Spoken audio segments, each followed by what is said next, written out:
Hello everyone, and welcome back to Everyday Husband Quotes, the channel for marriage advice, marriage entertainment, and everything else marriage. Hey guys, and welcome back to the channel.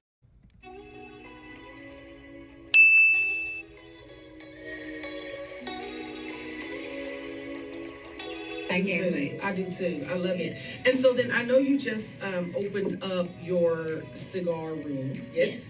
And so how is that going? Because from what I see on social media, I mean, they're loving it. It's going amazing. Like, we just opened it up in January. Now, we've been working on it since 2018. So timing is everything. But we was concerned because the pandemic just happened. It pushed us back some. But we opened it up in January, and it's been booming. Yeah. So when people say, black people don't support black people, we're like, not true. Not true. Right. And we opened it up in an underserved area in North Huntsville. Wow. Yeah. And we got the question, why here? Why here? Because it looks good. It was like, you can open this up on the other side of town. It's going to do numbers. And we're like, we're going to open it up right here in our hood. And it's going to do good. And we haven't had any issues. And That's it's been well. I love it. Right in our hood. And we good. And we're going to show you how it's done. Yeah. Like for your commercial real estate. We're going to open it in our hood. Yeah, I love so that. It's definitely going to be $1 million company this year. Absolutely. Oh, I can Like definitely that, see yes. So why Houston? Well, because, listen, everybody that knows me from growing up, they know Texas is my second home. I've always wanted to move to Texas. I have an aunt that's in Beaumont, and I used to go visit her every summer. I have cousins in Dallas. I have a cousin in Houston. And we looked at the market here, and we're like, Houston market reminds us a lot of Huntsville, but it's bigger. Yeah. And, we didn't want to go to Atlanta. Yeah. So it was like, let's look at different locations in Houston for Black Houston. Right. So we're going to be looking at the different areas tomorrow. Yeah. There is space. Trust you me, I'm a native Houstonian. Yeah. Here.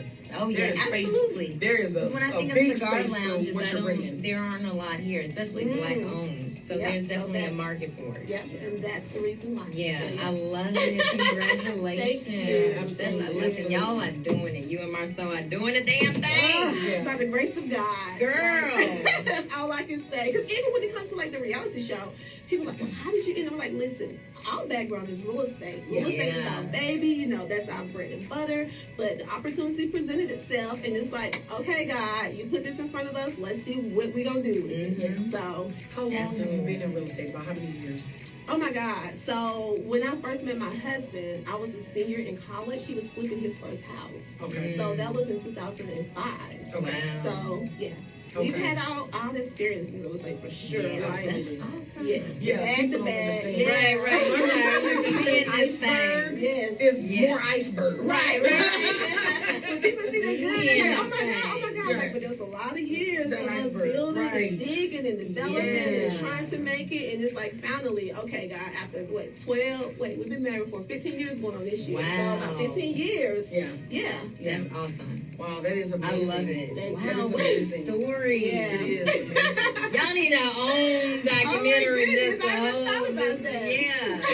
Yes, for real, because they say that black people need more assets, right? And the way to do that is through Real properties, estate. through real estate, and so. Having someone like you to be able to educate people and make it sexy. People need to know that this is a thing. Like, yeah, it's cute to own one house, but do you have properties? Right. Yeah. Yeah. Where you can start making money, residual income off of those. Exactly. Because, we gotta build that Gotta bring that, generational wealth, as they say. Right. Yeah. Ride the block. No, that's very true, Yeah. because there's no power without being there's no power without ownership. Yes. There's just none. You're just a consumer. You can't go through life forever as a consumer. Because you literally have saved nothing, built nothing. You're constantly consuming, and unfortunately, as a culture, we've been groomed to be consumers, Right. And not creators. But creativity is in us, Yes, and so when absolutely. you tap into it and you dig down in there and you find your purpose and your callings and your gifts, and you bring those to the forefront, I think that we as a culture could do it. Yes. Listen, black folks can flip a coin. They just have to have the access to the right resources. Yes. It's all about resources, Yeah. you know? Doing it. It's all about resources. And be humble enough to yeah. work together. Be humble enough to come together. Don't always be the person that feels like I've always said, and I've said to you this for a long time, I'm the unlikely millionaire. I don't want anybody to know I'm a millionaire. Right. Does that make sense? I don't want anyone to know that. Right. That's not what got me here. Yeah. What got me here was nose to the ground, grinding, and humility above all. Yeah. And I was never too big to salute or learn from a sister that either came before me and or after me. Because I don't know everything. Yeah. So you keep yourself open. You'd be amazed at what God will bring your way, such as these type of beautiful connections that we have. Yeah, I mean, what's the odds of three sisters sitting here? I mean, y'all, like seriously, that's just amazing. And I'm so happy about the babies because they're able to see this, and that's where we lacked. We didn't see a lot of this when we were little girls. We saw other people doing it, and we had to overcome the obstacles of insecurities. Of can I do it? Am I able to do it? To have a mom, a sister, an aunt, a significant other, someone close to you in your circle doing these things, and you to be able to watch them, what you're doing to your babies and what you're instilling in the legacy of your family, it starts from the root. It gives me goosebumps because that's what I want for my children. I don't have any now, but that's what I want. I want to pass my legacy along just to make it a little bit easier when they kick their life off. Because that getting, you just out the house at 18 and you trying to figure it out, and you got to get a minimum wage job and you have no nothing, no car, no nothing, and it's just like, but you 18, get out.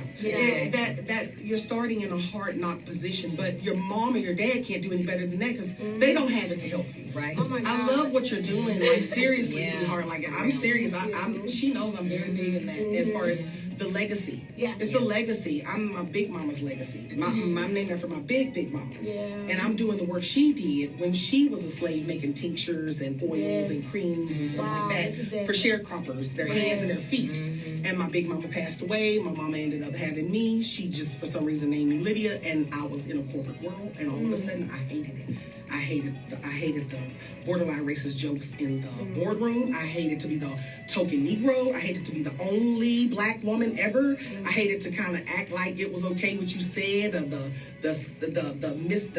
sexual innuendos that are inappropriate for the workplace. I hated all of that. And all of a sudden one day, Latisha, I woke up and I was like, I don't want to be here no more. And I quit, and I started my business 15 years ago, and I haven't looked back. And so, but I know that the spirit of my ancestor is in me. I know that. Those prayers.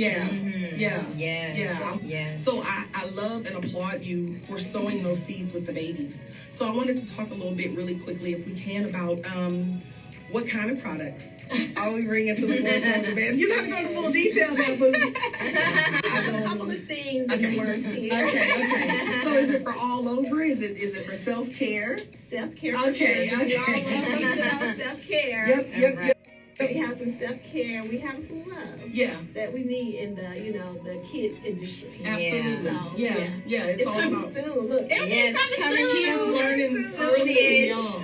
Yes. Two things that I'm hearing. Yes. That you're teaching your children to love themselves first. Absolutely. So that they can properly love others. Absolutely. And number two, never forget where you came from. Yes. That's what I'm getting from. Yes. Oh, Latisha. I know. So speaking of self-care, what do you do for self-care? Oh. Because you got a lot going on, sister. Yes. So I let it slip a little bit. But this year, I actually started, I was like, you know what? I'm going to go to the facial once a month. Every month, I make my facial appointment. I don't miss it. And my girls and I, we go to do our nails and manicure. So we do that once a month as well because that's the mommy and me time. Right. So self-care in every night. I'm not gonna even say every night. I used to do every night. Yeah. But I love me a good old bubble bath and a glass of wine. I'm here for the wine. Y'all know I'm here for the wine. Yes, that's good. That's good. And so you get through the night with the wine and bubble bath, but what keeps you going with all that you have, going on? Like, what keeps you going? Like, what is your source of motivation or inspiration, whatever that may look like? I think it's like I just enjoy life. I enjoy life. I've always worked hard. Like you said, my parents had me at the age of 16. Wow. They was babies. They didn't know anything about raising a child.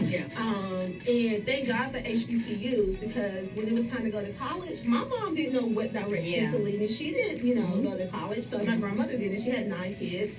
And so that was like the best decision I could have made. I got a full scholarship to Alabama A&M University. Oh, Bulldogs. Shout out. right. So yeah, it really just changed the trajectory of my life. Like I met my husband there. I have all my close friends from there. And it's just like, honest to God, I planned the life I wanted to have, but marriage and kids wasn't in my plan. Yeah. And it was so weird how I met my husband my senior year. 6 months later, he proposed to me. Wow. And the next year we got married. And a year after that, I had my child.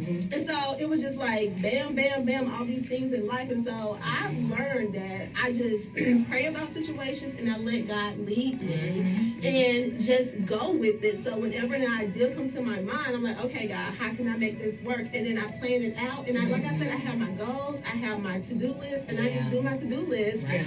And it's like things just keep coming up. Yeah. And my husband has his ideas. I'm like, okay, well, how are we going to make this work? And so I've learned to work as a team. Because at first I was confused. I'm like, I didn't plan this life. Right. This is not, what I signed up for. And I went through a stage the first 5 years of my marriage where I was like, I don't want to call it a state of depression. I just was lost. Yeah. And so after that, I was like, you know what? I'm just learning to lean on God. Yeah. And so I think that's just my family, the love I have for like doing things and being successful and sharing ideas. And like I always tell myself, I was like, I'm gonna be that millionaire or that wealthy person that nobody knows is wealthy. They don't find with that. Right. Exactly. So, in the background. Yeah. Exactly. Yeah. I love that. Yes, absolutely. So as we wrap up, what is something, because we do a girl shut up every episode. So our girl shut ups are usually something, it's a current event or whatever that we just think is just the epitome of stupidity. And so, what is something that you can think of that's like a girl shut up, like whether it's in business, personal, what would you say is a girl shut up for you? Okay, so we did talk a little bit about self-care, right? Yes. So I hate it when I'm in the nail salon, I'm relaxing, I'm drinking my wine, we're getting our nails done, and you have somebody that's on their speakerphone arguing with someone or talking loud. I'm like, girl, shut up. That is. Yeah, that girl and girl shut up. Because we don't want to hear your comments. Right. We're relaxing here. Right. Yes. Oh, wow. It has been awesome. Yes, it has. Yes. Thank you so much for being here. Y'all look out for the release of the black chocolate in the bottle. Yes. Because I know y'all going to be dripping it, pouring it, and drinking it, pouring it and drinking it, Yes. So I'm ready for it. Y'all see it. Black. That is such a sexy design, too. I love it. Thank you. Yeah, so follow Latisha on social media and look at all the things that she is up to. Yep. And as you know, we'll see you back here next Thursday at 10 a.m. Central. Follow us on Instagram. Don't just lurk on YouTube. What you lurking at? Subscribe, like, comment, so we know you did. Yes. Okay? All right. We'll see y'all next week. We love you. It's been great. Peace.